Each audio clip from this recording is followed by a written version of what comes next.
You will own nothing and be happy. I've been seeing this saying pop up more recently, and it always makes me stop and think about what this actually means to me. I mean, it's kind of a scary thought, right? Technology is advancing faster and faster every year, and with every technological leap, it seems like everything is being pulled towards an all-digital future, like a black hole. And it makes sense, because I think one of the main drivers of technology is the pursuit of convenience. How can we use technology to make things easier for ourselves?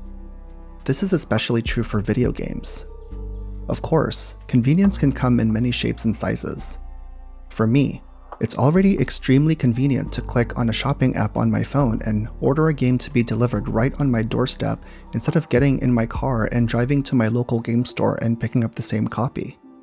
For others, this may not be convenient enough, and so instead of ordering a game, waiting for the copy to arrive, grabbing the package, opening the case, and popping in the disc into the console, the more convenient option is to just purchase a digital copy and play it without taking a single step.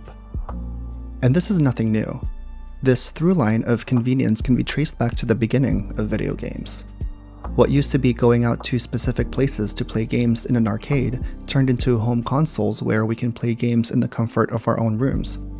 Technological advances within this evolution eventually allowed us to enjoy games online from personal computers, even extending into our mobile phones, which for the longest time had only really been used for direct communication with other people. And so the digital gaming landscape that used to be confined in designated areas became this ubiquitous entity that we can pretty much access through any device from anywhere at any time. This is not just your average everyday convenience. This is advanced convenience. These technological advancements have also allowed games to break through the constraints of physical limitations, with one of the biggest being storage space. Modern games now have astronomically large file sizes to support enhanced graphical fidelity and photorealism, which a lot of big developers seem to prioritize more and more in recent years. And so it follows that the larger the file size is, the less likely it is to all fit in a physical disk. This is why a lot of new games only have portions of the game data on the disk, with the rest you need to download online. Which begs the question, what even is the purpose of having a physical copy when at that point it just becomes another step in the download process? Would there still be a benefit to owning a physical copy? This is when that saying started giving me a bit of an existential crisis. You will own nothing and be happy. If everything is going digital now, how do I even know if I own a game that I bought? This new reality is a far cry from my experience with video games growing up as a kid in the late 90s and early 2000s. Back then, before the advent of online gaming, there weren't really anything but physical copies of games, so developers had no choice but to squeeze a complete, fully realized game inside a disc. This meant that the moment you popped the disc into the console, you could play the game immediately because the entire game was there from the very beginning. No downloads or updates needed. This felt like actual ownership, having the item physically in my hands and being able to immediately access everything it has to offer. Now, with what seems to be an ongoing push for a digital gaming future, it's starting to feel less like I actually own a game and more like I'm only renting it long term, because there's always a chance that access can be taken away from me at any time. And I think that's what scares me the most. I consider myself a collector, and by far my biggest one is the gaming collection my brother and I started when we first got into video games in the early 2000s. We'd been fortunate and privileged enough to have parents that had the means to support our love for gaming, so we always had the newest console and plenty of games to keep us company throughout our childhood. This meant that I still had the original consoles and games from that time that I can now proudly display in my home as an adult. A love letter to how much video games have meant to me my entire life. And so this inevitable move to a predominantly digital future has caused a lot of distress the more advanced the technology becomes, because it's actively threatening something that I love and place great value on: collecting and ownership. In an all-digital future, do we really own anything? After all, it would all just be data at that point, right? Just numbers on a screen that I can't touch the way I can touch the plastic on a case. Can't hear the way I can hear the disc whirring in the console as the game starts up. The more I think about it, the more it probably has a lot to do with the meaning I attach to my physical media. For me, when I look at a physical copy in my collection, I don't just see a means to play the game. I see every memory and experience surrounding that specific copy of the game. I see the hours my brother and I spent playing Dynasty Warriors together on split screen on weekend mornings. I see the struggle of changing between Final Fantasy X 2 discs when the party storms Bevel at the end of Chapter 2, because the first disc is so scratched up that it always stopped at that point.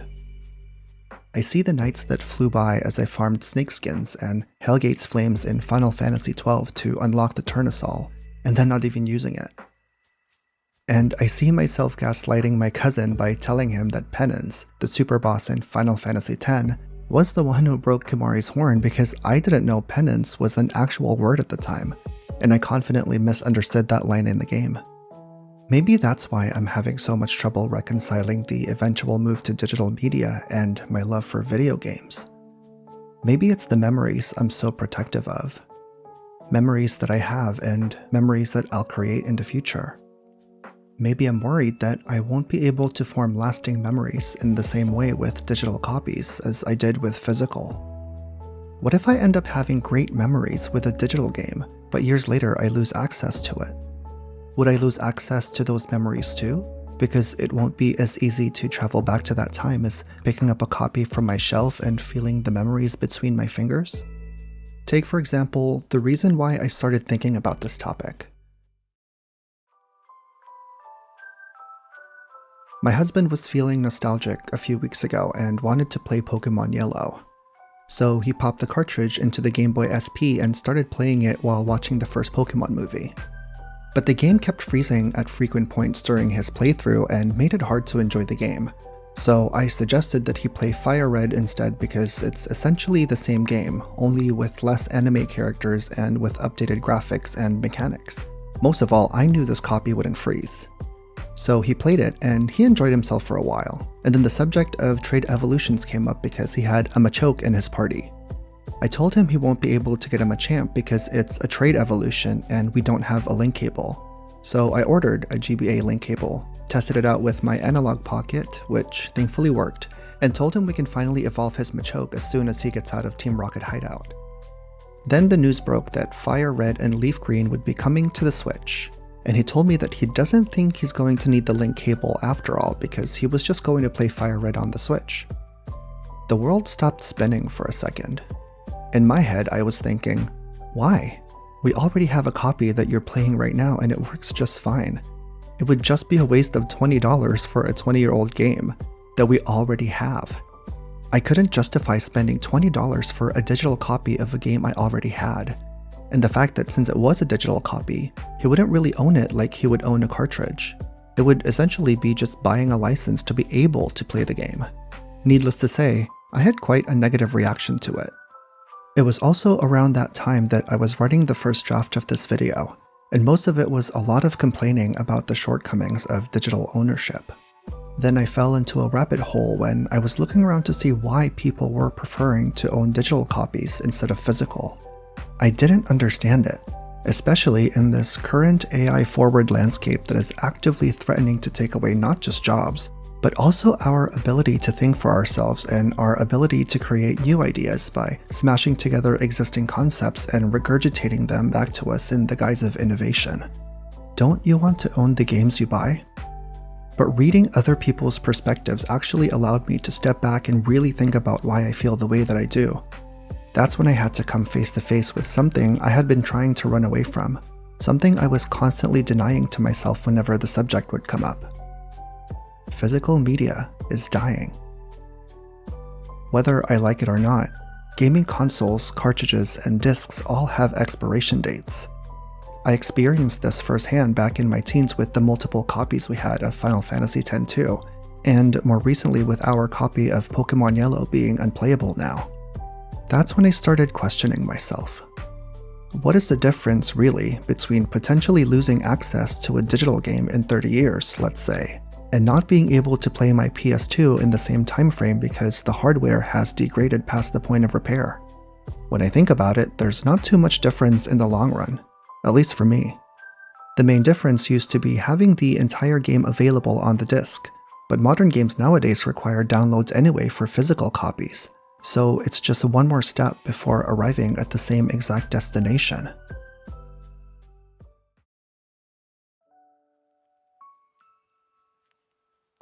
In many respects, it's not really that different from other things that I'm paying for but still don't own. I pay monthly and yearly fees for multiple subscriptions, and have been for years, and I still don't own the content, just the ability to access them. What makes digital games that much more different, really? And then another thought hit me. What if it was never actually about physical versus digital after all? Why do I feel the need to choose a side in the first place? Why can't it be physical and digital? It was a revelation. They're not mutually exclusive. Nothing is stopping me from having both. Only my own biases and unflinching pig-headedness when it comes to owning physical media exclusively. I don't know why it took me this long to figure out. Maybe it's not one or the other, but a healthy balance between the two. It doesn't mean that I'm going to keep rejecting the idea of engaging in digital media for as long as I can out of principle or even spite. It also doesn't mean I'm going to go all in on digital games from now on to get ahead of this all-digital eventuality, because I still greatly prefer having physical media that I can collect and display. It's very easy to fall into absolutes, especially when there are clearly defined opposing sides, but the truth is nothing is ever that black and white. There are nuances in everything, and this might be a good starting point in reframing my relationship with video games moving forward. I think that understanding myself and what I want to get out of this hobby is the first step in this journey. I already know that I'm going to continue collecting physical copies for as long as I can because I love doing it. I love displaying them as trophies and admiring them as works of art. But I'm also going to embrace digital games as a continuation of the experience, and not the antithesis of it. I shouldn't constrain myself in my definition of what ownership means in a broader sense, because in the grand scheme of things, it doesn't make that much of a difference to me anymore. And so we go back to the saying, you will own nothing and be happy. I think I have a different relationship with this concept now. Nothing is written in stone. I will always own something. If not the things I already have, I will eventually own new things as they come, whatever form they might take. In saying that, I'm optimistic that physical media will continue for as long as collecting as a hobby continues. I mean, people have been collecting vinyl for over 30 years and it's still going strong to this day, so I think physical games are here to stay in the foreseeable future. And maybe one day, physical media does end up dying. Maybe media will have evolved to the point where music is injected straight into our brains and games play themselves in the backs of our eyes like a movie. But I don't think that's something I need to worry about right now. There's already enough going on in the world that I don't need to fabricate new stresses to add to the list. I just need to enjoy myself however I can. And I don't really need to worry about whether I'm going to own something decades from now. Maybe I'd have different priorities then. Maybe I'd have moved on completely. Who knows? But when it's all said and done, I still own the memories I've made over the years. And the seemingly inevitable move to digital in the far-off future doesn't have to be the final stop on the tracks. It's just that the train might be taking a slight detour, but I believe that the destination will always remain the same in the end.